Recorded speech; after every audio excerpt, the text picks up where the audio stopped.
It's mid-October and it's 27 degrees today.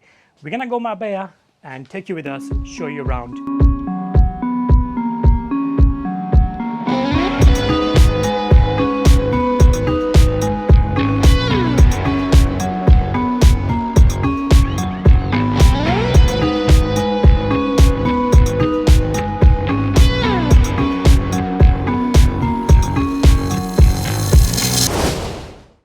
I'm ready. Now let's go and find Julian. Hey, you ready? Yes, I'm just getting the last bits. Hello, Prince. This is Prince. This is Cosita. Hello, Cosita. Ven para acá. Ven aquí, preciosa. They love to lay in the carpet here, sunbathing. They're lovely kittens. And we have one parrot, only 3 months old. Her name is Lola. Lola. ¿Qué pasa, preciosa? ¿Qué pasa? Preciosa mía.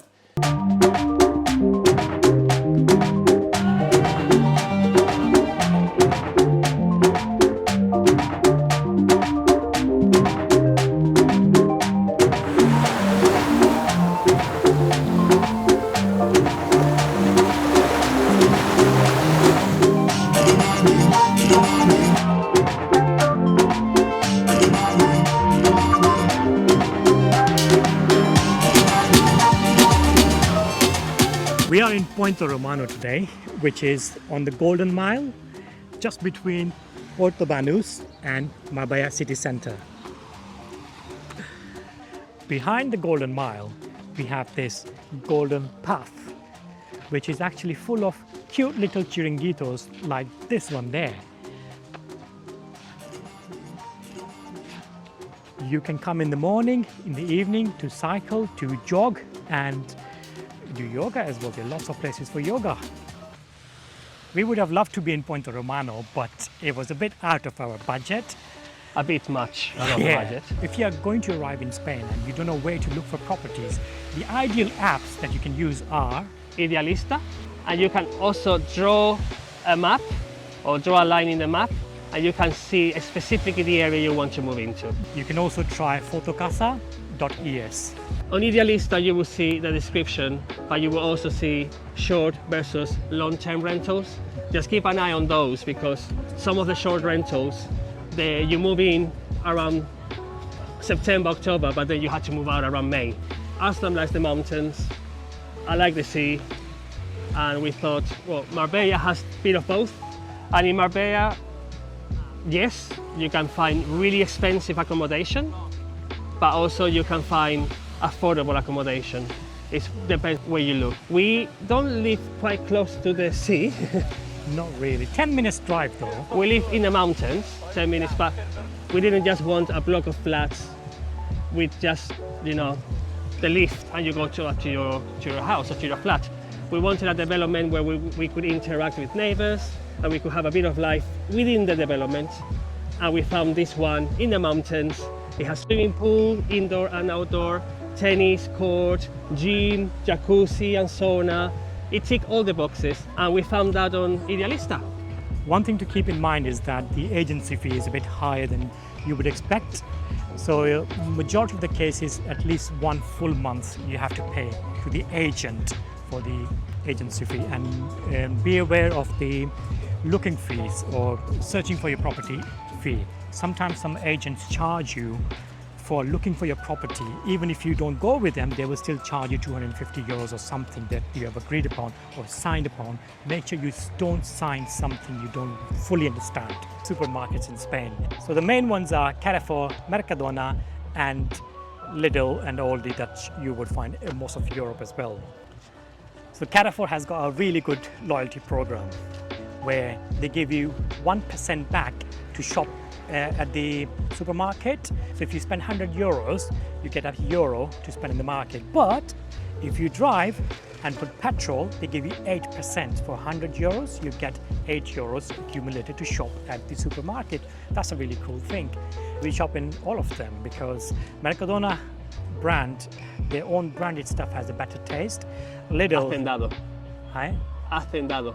Hacendado, Mercadona's own brand, has a really good taste, and Lidl has great prices, whereas Carrefour is the one with the biggest variety of the stuff. And Corte Inglés, they have a supermarket as well, don't forget about that. You might associate Corte Inglés with expensive stuff or premium stuff, but their supermarket brand is not as expensive as you might have thought, and the quality is amazing. You do get a lot of variety as well. So how much do you expect to spend in a supermarket in Spain? Well, on average we spend around 100 euros a week, and we combine Carrefour, Mercadona and Lidl for certain items. But we love sweets, we buy lots of cakes, you're gonna see them. I love these flowers because there were so many of them in the house I was growing up, and especially around my birthday, they used to blossom and cover the whole house. It was lovely. So you would say that the vegetation in Spain is similar to Pakistan? Yes, actually, southern Spain has a vegetation which is very similar to where I grew up in Islamabad. I got very nostalgic when I saw so many of the plants that we grew in our gardens. Very sparkly today. I love my sparkle, you will see. They call me Mr. Sparkles. We say that you need sunglasses to meet Julian, don't we? Or walking chandelier.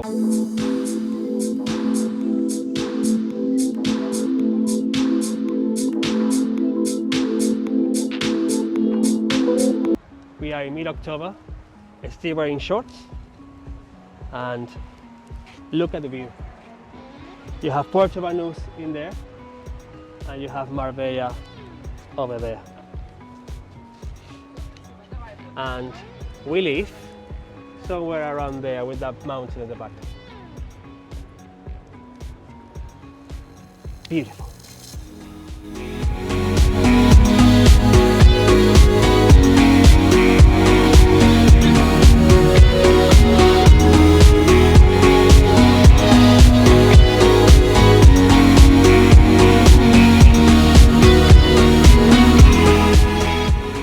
So this is the historic Marbella Center. It's full of little alleyways. Look at this one. I love these kind of little things that make even normal spaces very special.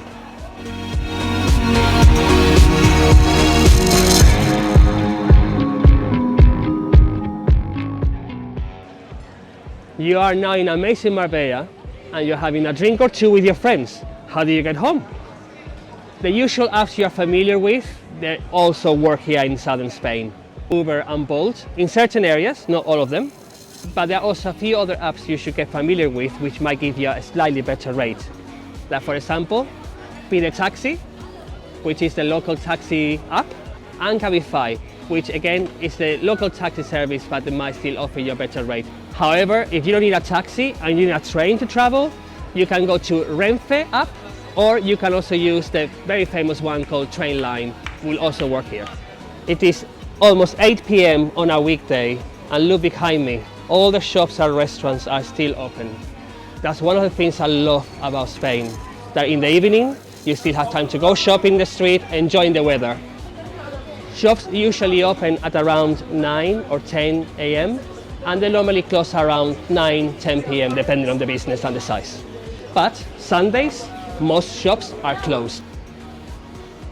If you want to buy or sell your stuff online, eBay works in Spain, but also Wallapop is a very popular app in the entire country.